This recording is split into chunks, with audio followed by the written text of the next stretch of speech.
disaksikan ya. Bil hissi dengan panca indera, fil ayani di dalam nyata ya. Atau di dalam sesuatu yang terindera gitu. Fil ayani ing dalam kang nyoto, fi kulli ma ing dalam atau di dalam segala sesuatu, fi kulli ing dalam saben-saben ma sesuatu, wa'ada kang wus janji sapa Allah subhanahu maha suci Allah. Wa yang qasimu dan dibagi ila akhbarihi, wa yang qasimu lan dibagi apa wa'ad ila akhbarihi maring maring pembagian wa'ad itu. Gimana itu ngartikan? Al-mutlaqati yang mutlak ya. Jadi ada janji yang mutlak langsung terlaksana, dan ada janji Allah yang itu berkaitan dengan syarat gitu ya. Dengan syarat. Jadi kalau seperti ini nanti seperti ini gitu. Ada yang memang Allah memberikan janji pertolongannya langsung dari Allah seperti itu janjinya. Kawa'dihi seperti janjinya Allah. Binasri Rasulillah, binasri Rasulihi dengan pertolongannya, binasri dengan menolong binasri Rasulihi dengan pertolongan kepada Rasulnya.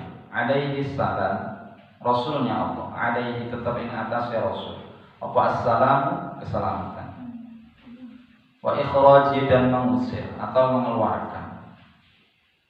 Alladzina orang-orang. Akhrijuhu kang wus ngetokaaken sapa alladzina hu ing nabi min watanihi dari negaranya nabi atau dari tempat mukimnya nabi, min watanihi dari negaranya nabi. Wa ila wa'din lan pembagian yang kedua, wa ila wa'din lan maring janji muqayyadin yang muqayyad, jadi janji yang diikat itu. Bisyaratin dengan syarat, bisyaratihi kelawan syarat wa'ad. Kaqaulihi kaya firmane Allah Subhanahu wa taala. Wa man lan utawi sapane wong ya bertawakal sapa man ada Allah ing atase Allah.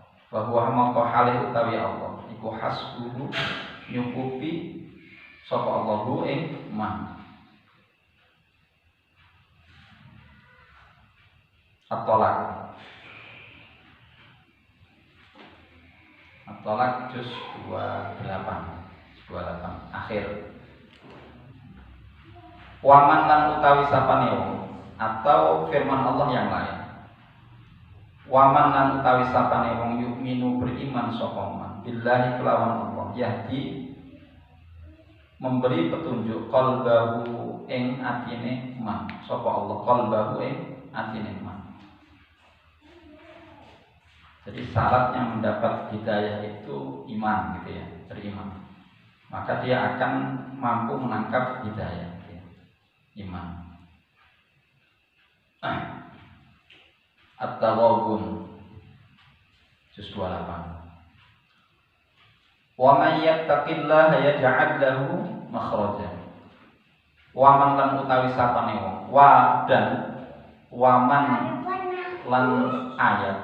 Waman lan utawi sapane wong yattaqi kang beriman atau bertakwa yattaqi kang bertakwa sapa man Allah ing Allah ya ja'al mongko ndadekaken sapa Allah lahu maring man makhraja solusi atau jalan keluar.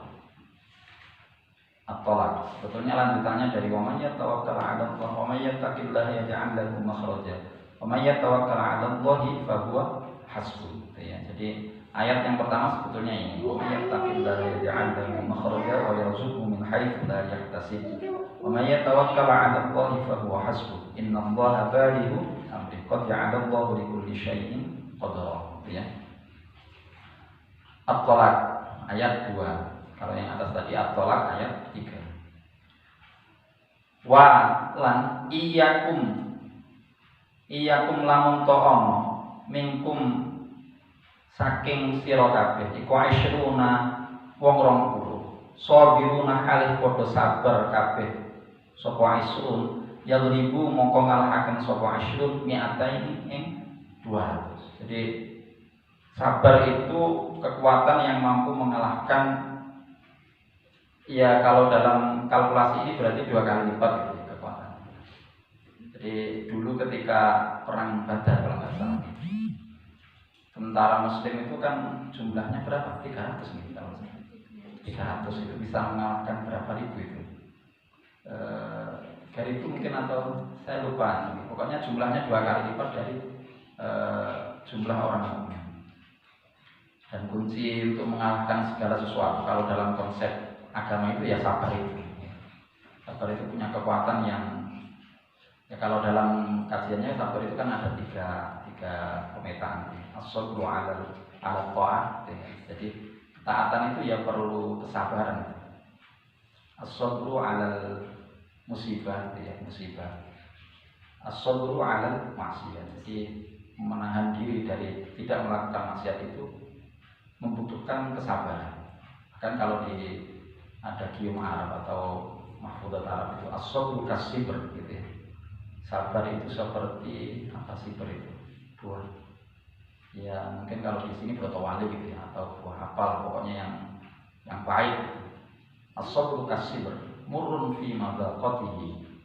Rasanya pahit, murrun pahit fi madaqatihi di dalam rasanya, atau mungkin prosesnya pahit. Murun fi madaqatihi walakin awaqibah gitu ya, ahlan minal asal. Akan tapi awaqib apa gulnya gitu ya, hasilnya adalah akhlak lebih manis minal asal dari madu. Jadi sabaran itu nanti pasti akan membuahkan hasil sabar. Maka mungkin yang abadi di dalam kemanusiaan, dimensi manusia itu ya proses itu. Jadi senantiasa berproses. Kalau yang tidak membutuhkan proses ya Tuhan.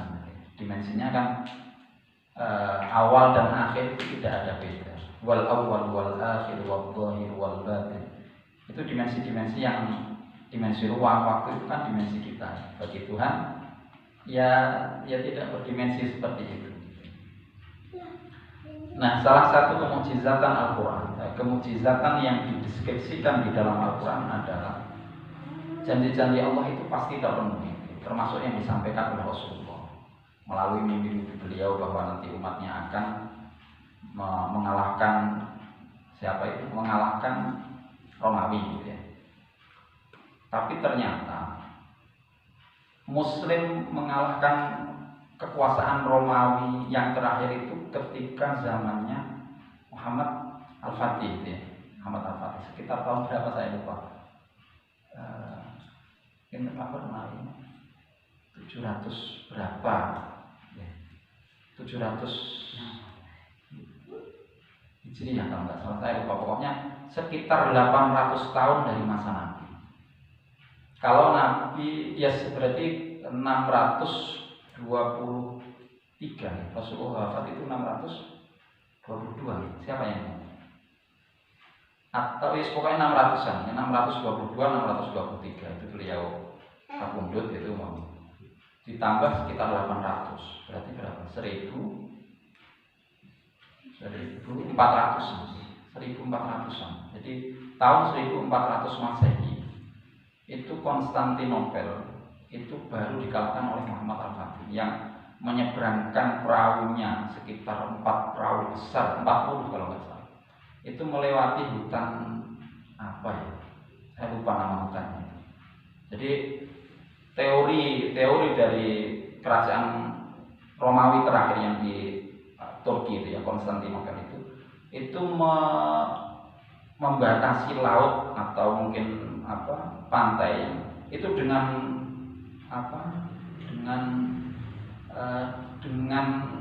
semacam rantai besar gitu, yang tidak memungkinkan perahu itu bisa sandar di pantai itu. Jadi bagaimana agar perahu ini bisa mendekati Konstantinopel terus kemudian diseberangkan oleh Muhammad Al-Fatih pada satu malam itu. Jadi pada satu malam, saya ingat saya, itu melalui hutan, saya lupa nama hutan.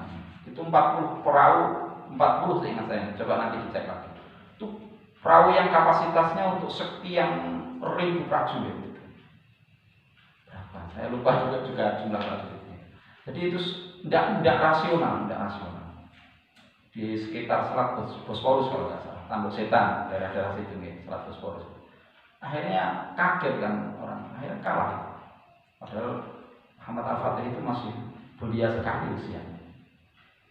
Dan itu sudah diprediksi oleh Rasulullah. Jadi ya prediksi Nabi ya seperti yang sesuatu yang dijanjikan Allah di dalam Al-Quran itu pasti terlaksana meskipun tidak seperti yang kita prediksikan ya. Karena masa yang kita kalkulasi itu berbeda dengan kalkulasi ketuhanan ya, kalkulasi ketuhanan. Jadi ya juga sah kesusu atau gusang-gusu itu ya. Seperti bahwa nanti bahwa orang mukmin itu akan menjadi khalifah. Apa itu ayatnya? Pokoknya itu juz berapa? Juz 18 kenapa sama ingat? Itu ya maksudnya memimpin peradaban dunia mungkin dulu pernah, terus kemudian dikalahkan, nanti akan menguasai lagi. Itu juga proses dan itu memang Allah gulirkan. Dan ada yang syarat janji Allah itu melalui syarat. Jadi kalau seperti ini nanti seperti ini. Wa may yatawakkal 'ala Allahi fa huwa hasbuh. Barang siapa yang bertawakal kepada Allah, maka Allah akan mencukupkan mencukupi segala sesuatu.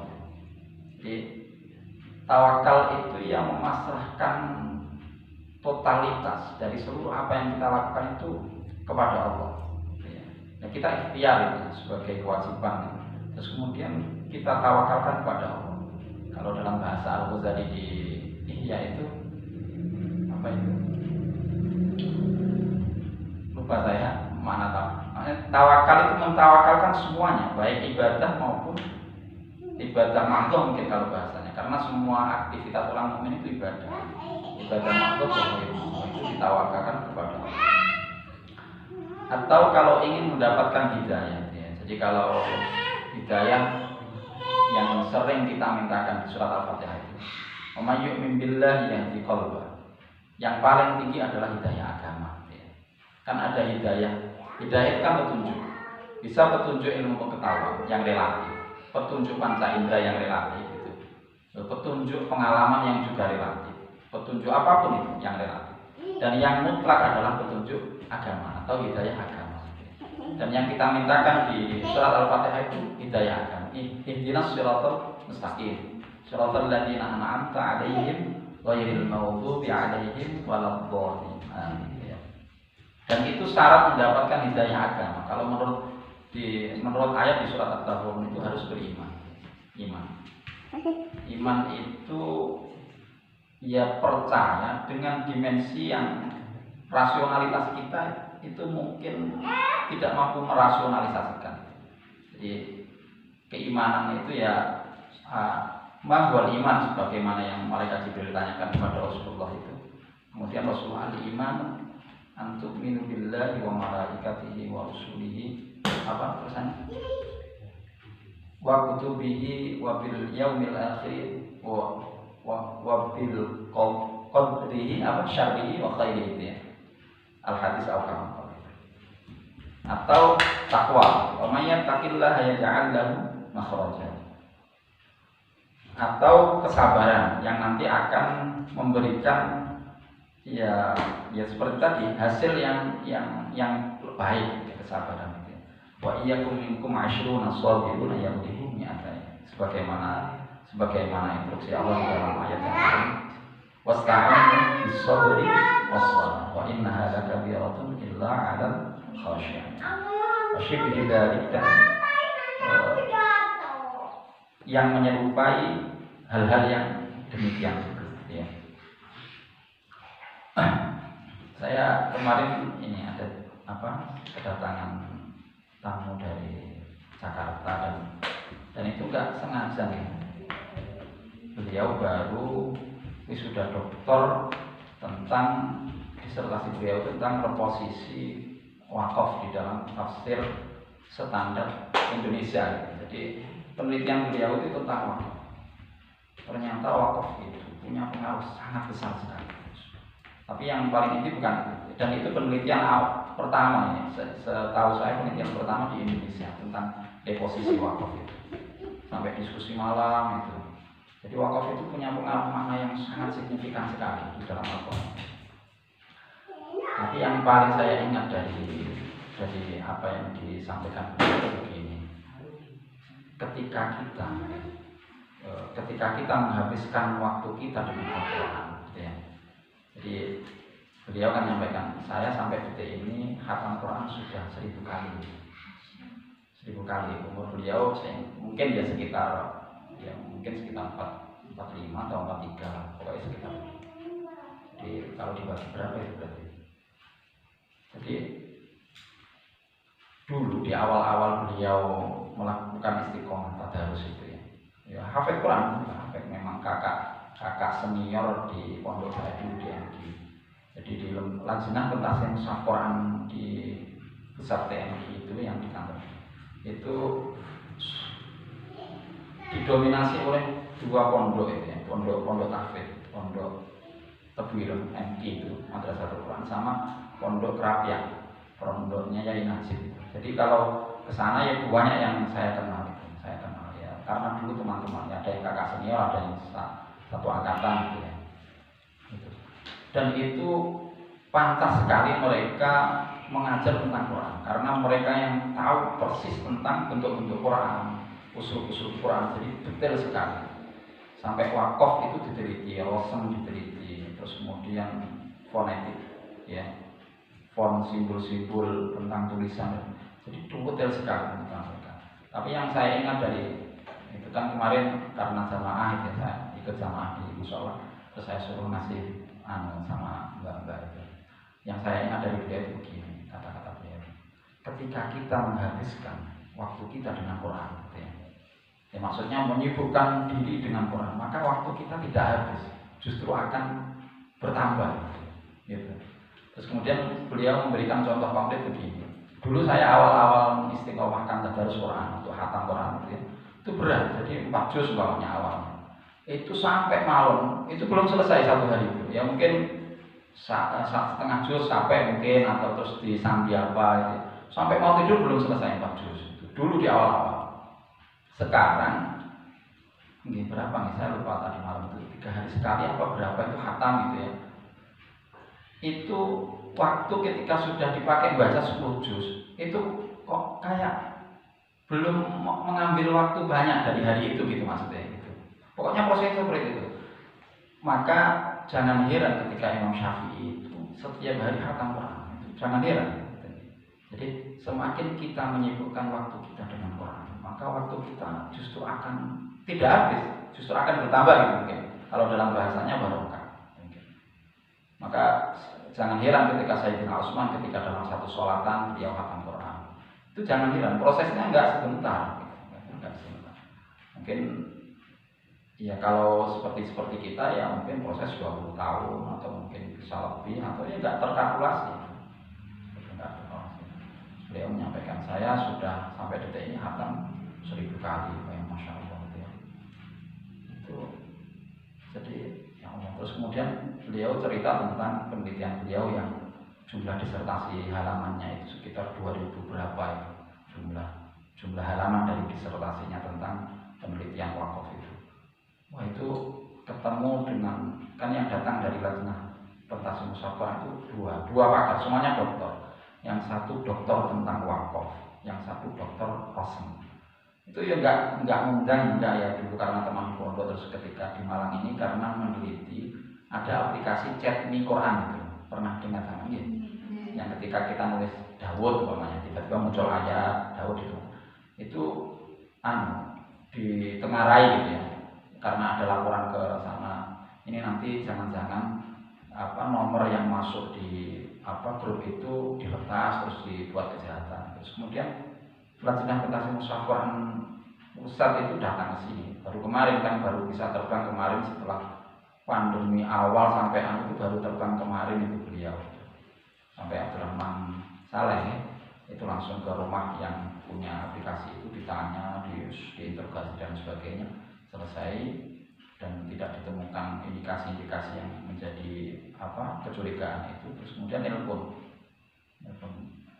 neng di sampean tenggiri ya Ustaz, aku harap krono, masya Allah ini kan baru wisuda itu ya. Terus sampai malam saya ajak Ustaz Rauf karena satu rumpun itu, Ustaz Rauf, Gus Hasim yang di itu satu rumpun. Jadi ketika bertemu itu istri beliau terus kemudian kakak ipar itu ternyata sirkulasinya di situ aja. Jadi istri sampean ini, istri saya ini mondoknya itu sirkulasinya di situ. Jadi kalau dalam bahasa al-arwahu junudun mujannada itu.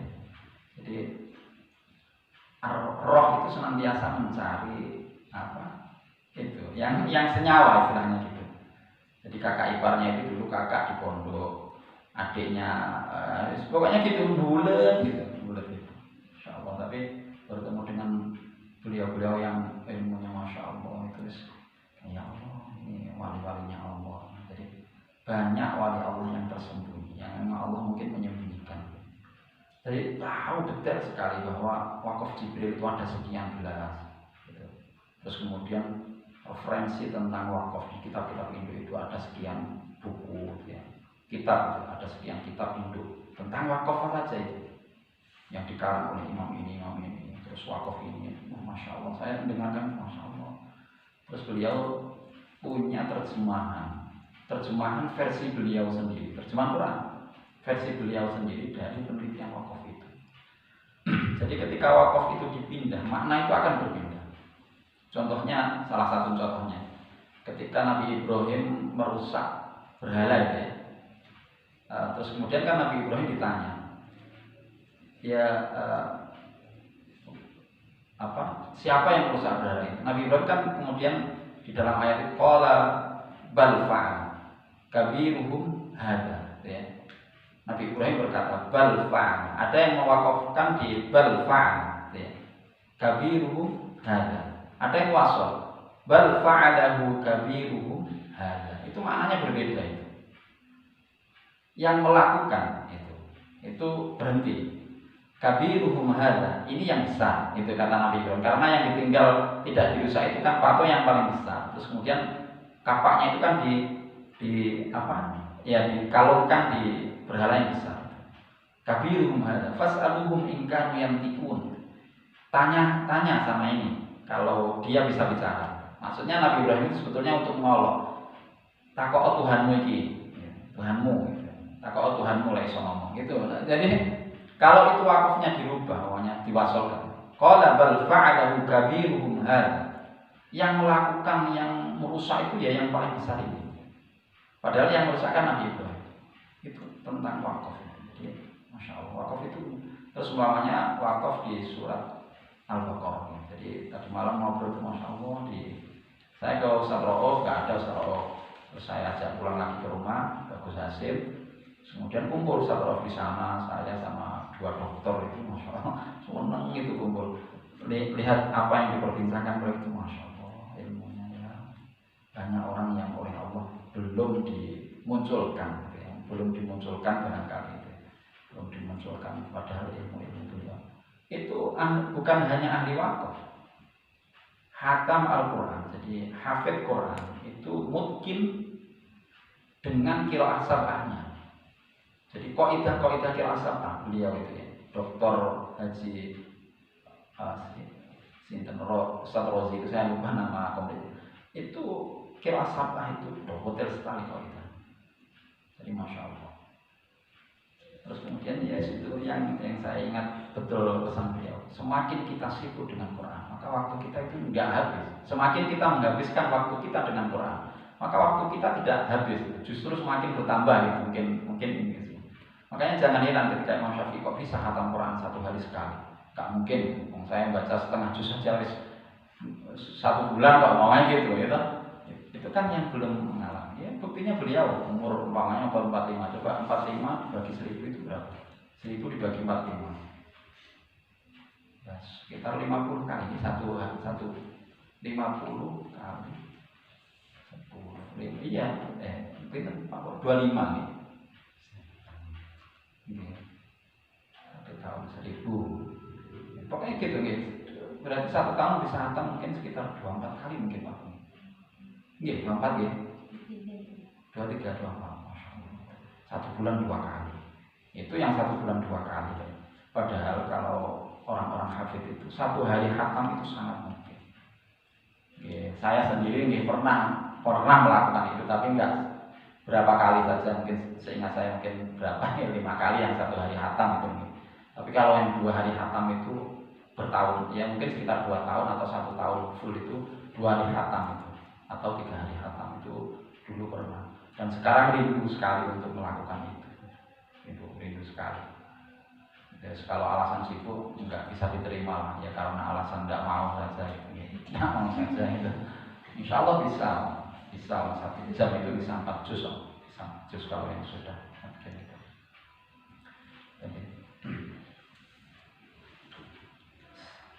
Sabian utawi kang kaping 7 al-ikhbaru kabar anil mughayyibati tentang sesuatu yang ghaib fil mustaqbali yang dalam zaman kang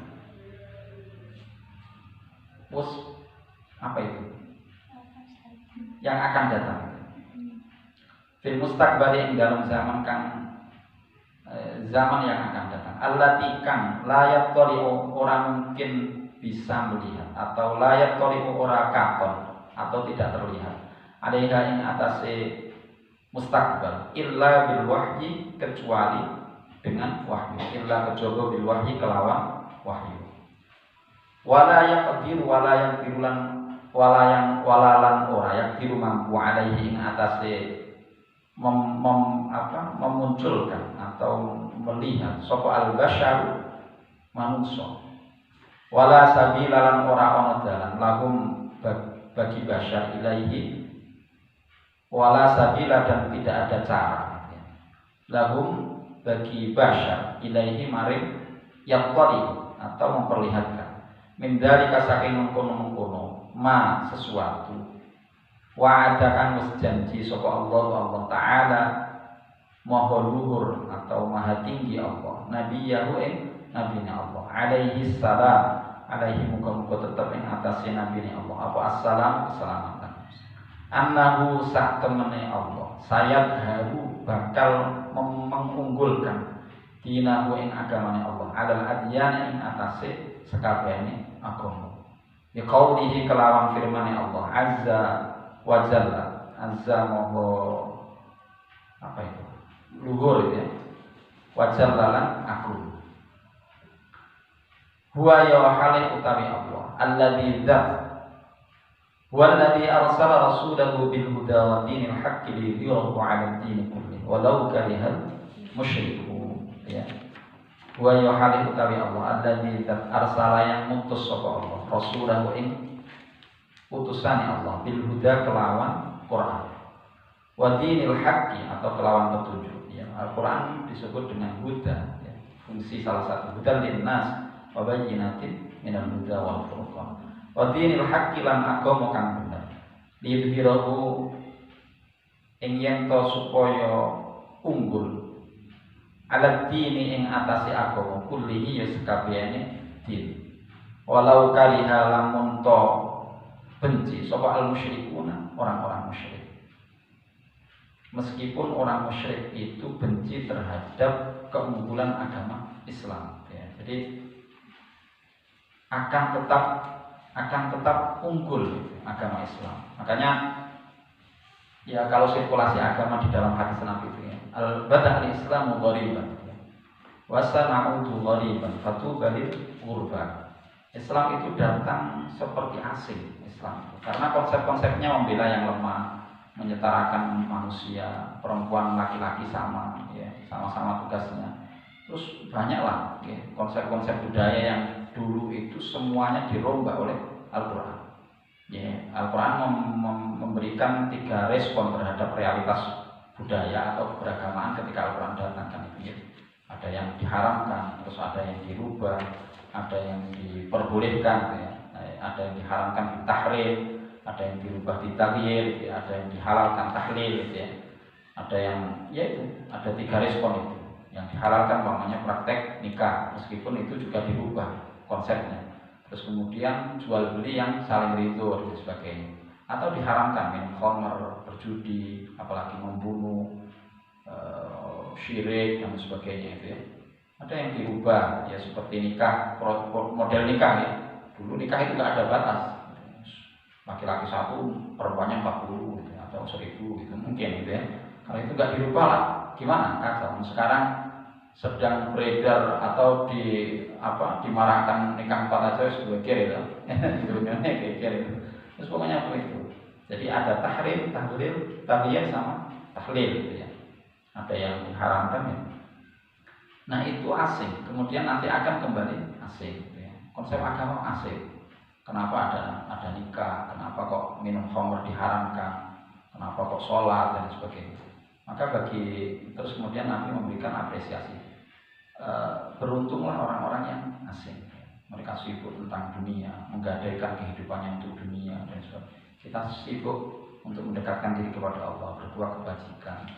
Terus kemudian mencari kebahagiaan di dalam taatnya. Kan asing itu, aneh. Ya seperti ketika kita sholat maghrib, kenapa di kafe-kafe anak-anak laki-laki, perempuan itu nggak sholat? Kenapa mereka? Dan itu saya alami, saya dekat dengan kafe itu, ya di dalam hati risih, kok bisa? Itu anak siapa? Mosok semuanya nggak muslim. Kita sholat maghrib, mereka ngobrol, ngopi-ngopi, waktunya sholat, waktunya azan. Malam itu masih musikan. Sering saya kan kesana nyampaikan, terus kemudian tidak lagi, terus mungkin beberapa hari atau mungkin berbulan-bulan itu ke situ lagi rame orang gitu. Tapi ya lambat laun ya lelah gitu. Terus mosok terus diingatnya kok enggak dia gitu. Ya biarkan saja, biar nanti Allah yang ngatur. Ditawakalkan sama Allah ya. Biar kita dicukupi kebutuhan. Jadi Islam itu Islam ya punya al-Islam ya'lu wa la yu'la alaihi. Agama kita itu ya konsep yang ideal dan tidak ada yang lebih ideal dari Islam. Ya, seperti nanti di sini disampaikan bahwa tawaran-tawaran tentang syariat tentang di dalam agama Islam itu idealitasnya tidak tertandingi, tidak tertandingi. Wa minhu qawluhu la min ulan setengah saking apa tadi? Kabar tentang yang gaib itu ya. Qauluhu firman-Nya Allah Ta'ala Maha Luhur sapa Allah. Qul lil ladzina kafaru satughlabuna wa tuhsyaruna ila jahannam wa bi'sal mihad. Jadi ini tentang kabar nanti di hari akhir ya. Qul lil ladzina kafaru, qul katakan lil ladzina maring wong kafaru kang padha kafir sapa ladzina. Satughlabuna bakal dikalahaken sapa lil ladzina kafaru. Wa tuhsyaruna lan dikirim atau dikumpulkan sapa kafar ila jahannam maring neraka jahannam. Wa bi'sal mihad lan tempat wa bi'sal elek-eleke tempat al-mihad atau tempat kembali, tempat tinggal. Wa bi'sal mihad lan utawi jahannam iku tempat elek-eleke tempat tinggal atau kembali.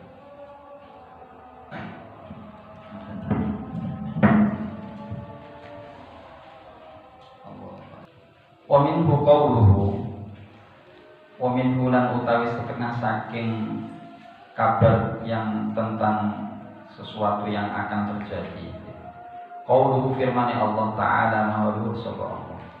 Laqad teman-teman sadaqa bener sapa Allah. Laqad teman-teman sadaqa beneraken sapa Allah Rasulullah Allah. Ar-ru'ya ing mimpi bil haqqi kelawan bener. La tadkhulunnal masjidal harama insyaallah amin. La tadkhulunna teman-teman yakti bakal mlebu sapa sira al masjida ing masjid. Al masjidal harama ing masjidil haram. Insyaallah mongko karo sapa Allah aminina halik aman. Jadi Rasulullah bermimpi tentang bahwa, dan itu dibenarkan, mimpi Rasulullah itu kan ru'yah shadiqah, yang mimpi yang benar, bahwa beliau akan masuk itu ya, beliau bermimpi nanti akan masuk Masjidil Haram. Masjidil Haram itu kan yang di dekat Ka'bah, akan masuk Masjidil Haram secara aman. Muhallikina ru'usahum wa muqassirina la takhafun. Dengan para sahabat, yang diantara para sahabat itu ada yang menggundul rambutnya, ada yang hanya memendekkan. La takhafun, mereka tidak mengalami ketakutan sama sekali. Dan itu kemudian didengar oleh mimpi beliau yang disampaikan, itu didengar oleh orang-orang Islam, ya ada orang Yahudi, orang Nasrani, ada yang munafik, kafir, itu didengar. Ketika perjanjian Hudaybiyah, ternyata Rasulullah kan nggak bisa masuk di Mekah, gitu, tertahan. Terus kemudian mereka kan kemudian mengolok-olokkan itu, wah mimpi ini nggak benar, mungkin seperti itu ya. Kemudian turun ayat, laqad sadaqallahu rasulahu ar-ru'ya bil haqq la tadkhuluna al-masjidal haram insyaallah wa aminin muhallikina ru'usakum wa muhallikina ru'usahum wa muqassirin la takhafun fa'alima ma lam ta'lamu faj'ala min duni dzalika fathan qariban. Nah, ketika di Fathu Makkah ternyata Rasulullah kan memasuki Mekah, Masjidil Haram, tanpa ada pertumpahan darah, tidak ada perlawanan dan sebagainya ya. Dan itu terjadi pada tahun berapa itu? 620 gitu, kalau tidak salah. Fathu Makkah itu 620 Masehi atau sekitar 8 Hijriah ya. Nggih. Pokoknya itu. Terus kemudian Haji Wada itu kan 622 Masehi kalau nggak salah ya. Beliau wafat 623. Beliau lahir 500 berapa? 71 atau 569, 70, 71 itu ya, sekitar itu. Ya pokoknya itu nih, berarti benar kalau 570 umpamanya ditambah 63 berapa itu? 600 ya 22 nih, benar kita ya, dicek nanti. Itu janji Allah, apa janji Allah, dan itu terbukti mengkabarkan sesuatu yang atau tentang yang sampai sekarang belum, makanya tentang hari kiamat ya, kayak kiamat kubro maksudnya. Kalau kiamat suruh kan sudah ya, kiamat suruh kalau kita pikir itu kan meninggal itu kiamat suruh. Surat Al-Fatih. Wa min bulan utawi setengah saking berita ghaib qauluhu firman Allah ta'ala mahurul sapa alif lam mim ghulibatir rum bakal dikalahkan sapa ar-rum, tentara Romawi atau kerajaan Romawi fi adnal ardi ing dalam bumi yang dekat gitu. Adna, ada yang memaknai adna itu bumi yang datarannya pendek gitu.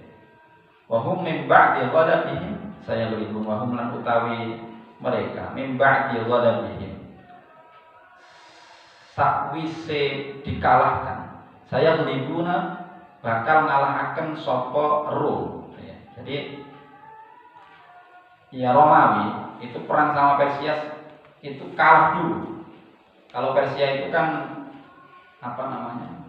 agamanya Majusi ya. Majusi itu penyembah api. Kalau Romawi itu agamanya Nasrani. Nasrani itu kitabnya Injil ya. Itu ajarannya Nabi Isa, dan itu dekat sekali dengan kepercayaan umat Muslim secara keseluruhan. Dan umat Islam itu sangat menginginkan yang menang itu Romawi, gitu ya. Karena punya kesamaan gitu ya, senyawa. Tapi kemudian Romawi kalah. Akhirnya umat Muslim kan sedih, nanti tidak bisa atau bagaimana. Terus kemudian diberi kabar bahwa min ba'di ghadabihim saya itu. Setelah itu Romawi akan menang. Ternyata setelah berapa tahun itu saya lupa. Sekitar 7 tahun kalau nggak salah. 7 tahun setelah Romawi kalah itu menang kembali. Menang. Fi bid'i sinin, di beberapa tahun yang akan datang ini. Fi bid'i sinin, yang dalam beberapa tahun. Jadi sekitar 7 tahun kalau nggak salah ketika Persia mengalahkan Romawi. Terus setelah itu 7 tahun kemudian Romawi itu mengalahkan Persia. Tapi coba nanti zaman baca lagi. Ya banyaklah mungkin kalau yang salah satu yang mudah itu di bukunya Philip Kahiti mungkin ya. Philip Kahiti itu apa itu? Judul bukunya? History of Arab ya, History of Arab. Atau mungkin punya Karen Armstrong juga ada mungkin. Ya. Karen Armstrong, Short History of Arab, Short History of Islam. Nah, ya mungkin itu. Ya kalau mungkin yang agak ya Philip Kahiti itu.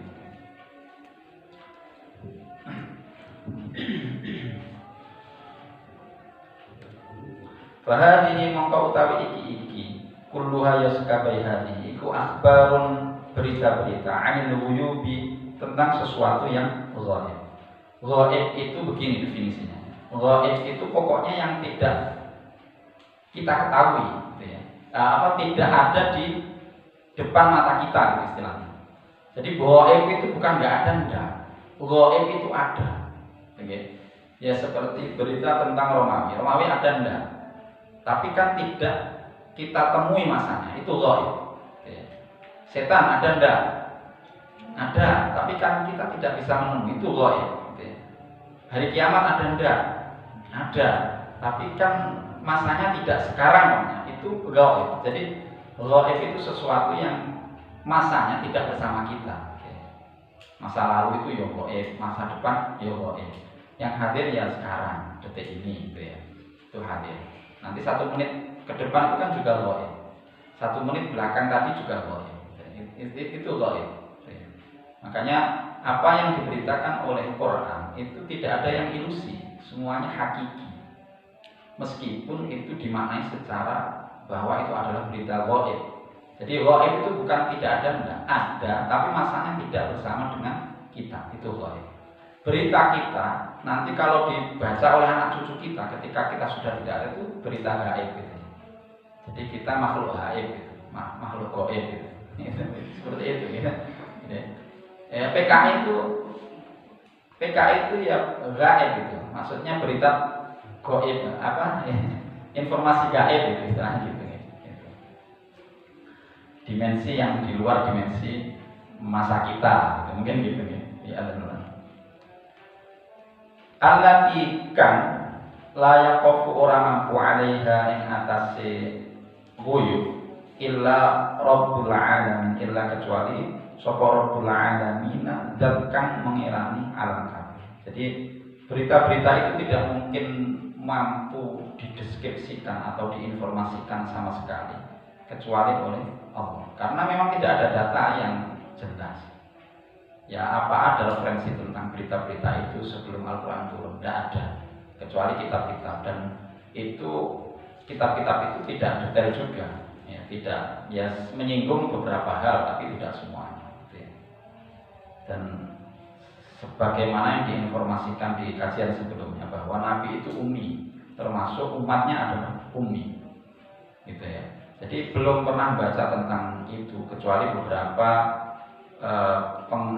penganut Nasrani yang menyimpan kitab tentang umpamanya cerita-cerita Bani Israil ya. Kalau di dalam tafsir itu kan ada Israiliyat. Israiliyat itu ya dongeng atau mungkin cerita yang didapatkan dari Bani Israil ya. Bani Israil itu keturunannya Nabi siapa? Yakub ya. Yakub. Ya termasuk saudaranya Nabi Yusuf gitu ya. Nabi Yusuf itu kan punya saudara yang beda ibu, ya. Ada Yahuda, siapa itu yang membuang Nabi Yusuf ke sumur, ya Nabi Yusuf ke sumur. Terus kemudian kan ceritanya ketika di daerah Palestina Paceklik, ya, karena di Mesir itu perdana menterinya Nabi Yusuf dan Nabi Yusuf itu oleh Allah dikasih pengetahuan tentang takwil mimpi, ya mampu menakwilkan mimpinya seorang raja yang ada sapi kurus 7 kalau nggak salah yang memakan sapi gemuk 7 ya. Terus kemudian Oma ya'lam ta'wilahu illallah. Bukan itu Yusuf sab'a baqaratin simani ya'kuluna sab'an ijaz wa sab'a sumbulatin khudri wa ukhra yabisat la'alli arju ila nasil alam ya qala tasra'una sab'a sinina da'aba. Jadi ada masa ketika 7 tahun itu panen itu melimpah. Terus kemudian setelah 7 tahun itu ada 7 tahun berikutnya yang itu masa paceklik. Terus kemudian Nabi Yusuf membuat strategi pangan dengan membuat lumbung-lumbung pangan yang banyak itu untuk mempersiapkan paceklik 7 tahun itu. Ya, itu takwil mimpi beliau. Nah, terus kemudian masa pemerintahan Nabi Yusuf ya, itu takwil itu terjadi. Didengar oleh orang-orang di luar Mesir. Kemudian saudara-saudaranya diutus oleh ayahnya Nabi Yakub ke Mesir. Terus kemudian ada sandiwara itu ya Benyamin yang bersama saudaranya itu dikasih ya semacam piala di karungnya gitu. Nah, peraturan pada waktu itu siapa yang mencuri itu dialah yang menjadi tawanan, maksudnya menjadi tebusan karena dia mencuri, berarti dia menjadi budak mungkin gitu ya, diambil. Benyamin ditinggal. Terus kemudian ayahnya itu sebetulnya Yusuf gitu ya. Terus kamu kembalilah bilang gitu. Terus kemudian Nabi Yusuf suruh bawa pulang saudaranya itu bajunya gitu. Suruh mengusapkan di mata ayahnya, terus ayahnya melihat, ayahnya menyampaikan itu Yusuf gitu. Terus kemudian saudara-saudaranya kan qala anta Yusuf gitu ya. Enggak kenal karena dulu dibuang kan masih kecil gitu. Terus kemudian Nabi Yusuf menjawab qala ana Yusuf wa hadha akhi qad manallahu alaihi innahu may yattaqi wa yasbir fa innallaha la yudhi'u ajral muhsinin. Allah telah memberi karunia yang banyak qad manallahu alaihi terhadap kita. Innahu may yattaqi wa yasbir fa innallaha la yudhi'u ajral muhsinin. Barang siapa yang bertakwa dan bersabar itu ya, Allah tidak akan menyia-nyiakan la yudhi'u ajral muhsinin. Gitu ya. Terus kemudian ya pindah kan, orang tuanya pindah ke Mesir termasuk saudara. Nah, di situ kemudian orang-orang Bani Israil itu kan imigran di Mesir. Nah, kemudian datang masanya Nabi Musa dikuasai oleh Firaun. Ya. Jadi Bani Israil yang imigran itu pada masa Nabi Musa. Nabi Musa itu kan termasuk anak turunnya Bani Israil yang dibuang di sungai oleh ibunya. Ya. Terus kemudian ditemu oleh kerajaan Firaun ya, yang Ramses III kalau nggak salah, namanya siapa itu? Ya, saya lupa. Siapa? Ini Firaun. Pokoknya kalau gelarnya Raja Mesir itu Firaun gitu. Tapi Ramses nggak kalau nggak salah ya. Atau gelarnya Ramses gitu ya. Itu di daerah Mesir Utara. Subur itu memang kalau yang pernah ke Mesir, saya belum pernah ke Mesir. Itu subur kerajaan Firaun. Nah itu kemudian kan terjadi di cerita Quran itu Bani Israel dan penduduk lokal itu bertengkar ketika Nabi Musa melarikan diri dari keluar dari kerajaan. Terus kemudian Nabi Musa memukul yang bukan Bani Israel itu sekali pukulan langsung mati. Itu ya ceritanya. Pokoknya sama baca di surat Qasas kalau nggak salah itu detail banyak cerita Nabi Musa. Terus kemudian kan dikejar. Yes, Nabi Musa sama orang-orang Bani Israil itu dikejar. Kemudian Nabi Musa ya mungkin ya menyeberangi selat kalau sekarang selat apa yang di Inggris itu terusan Suez itu. Jadi ujung dari Laut Merah sama bertemu dengan Laut Tengah ini, Laut Mediterania itu kan ada selat kecil itu yang nanti ketika nyebrang itu sampai ke Palestina. Jadi mungkin di situ. Mungkin ketika surut gitu ya, atau nggak tahu lah ceritanya mengumpulkan tongkat nyebrang Nabi Musa sampai di seberang, Firaun mengejar dengan tentaranya terus kemudian digulung dan itu ketika diteliti memang ya saya pernah baca berita itu masih ada roda-roda perang kereta perangnya Firaun masih ada. Jadi berarti awet ya, kayunya kayu apa itu yang digunakan? Pokoknya gitu baca cerita di Quran. Kereta besi ya mungkin ya. Kereta besi yang kualitas bagus itu mungkin. Jadi masih awet berapa tahun? Masanya Firaun itu tahun berapa? Pokok 3000-an nih. 3000 sebelum Masehi. 3000 sebelum Masehi mungkin. Ya. 3000 sebelum Masehi. Pokoknya seingat saya nih masa Nabi Adam sampai sekarang itu sekitar 7000 tahun. Kalau sekarang kan tahun 2020 ya, baru 2000 tahun dari masa Nabi Isa. Itu nanti sama membaca di sejarah-sejarah mungkin di History of Tuhan ya, sejarah Tuhan mungkin itu ada di di bukunya Karen Armstrong itu History of God ya, History of God itu ada masa bahwa masa Nabi Adam sampai sekarang itu sekitar 7.000 tahun. Jadi belum lama sebetulnya masa manusia ya. Tapi manusia purba itu sudah lama sekali itu yang didebatkan oleh malaikat. Jadi memang ada kemungkinan ada makhluk sebelum manusia itu diutus. Jadi sebetulnya Allah a'lam. Sampai baca sejarah itu nanti akan menemukan itu. Ya makanya sampai bahwa sebetulnya hidup di dunia ini cuma sebentar. Ya. Maksudnya sebentar sekali memang ya, mungkin 8 detik atau 8 menit. Ya, makanya kata Gus Bas, miskin selama 8 detik sudah masalah sama sekali, tidak masalah sama sekali.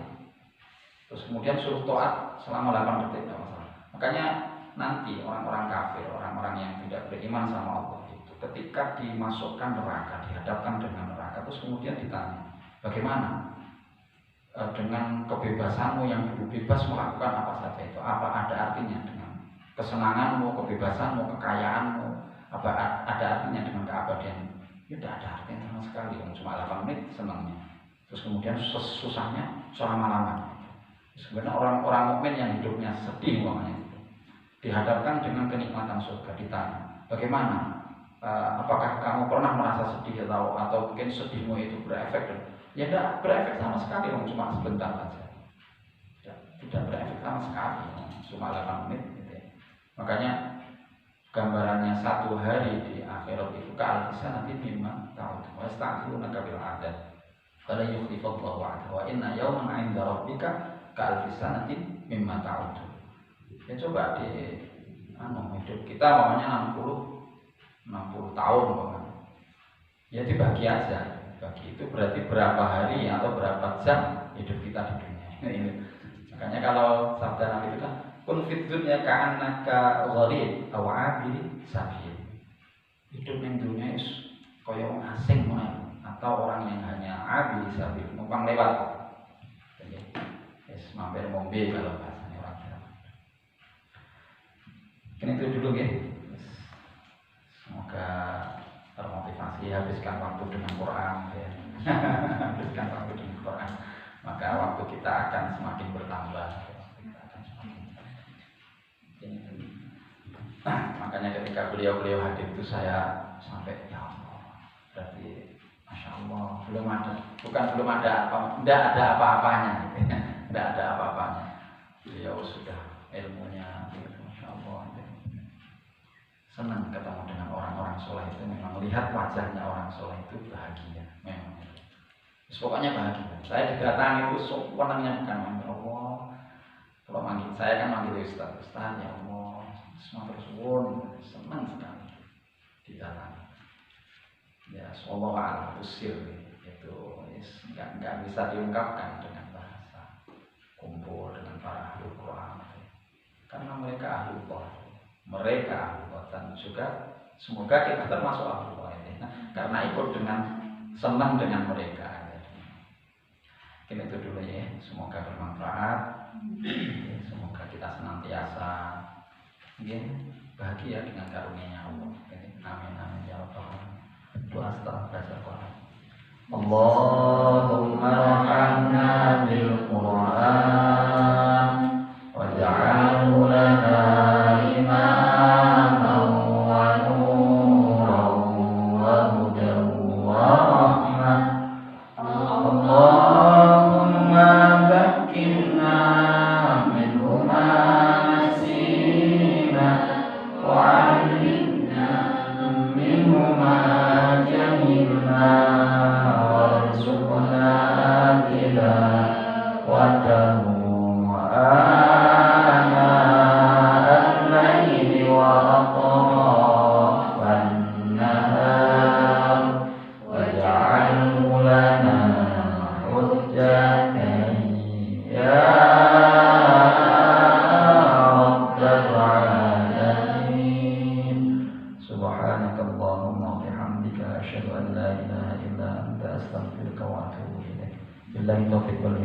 Assalamualaikum warahmatullahi wabarakatuh.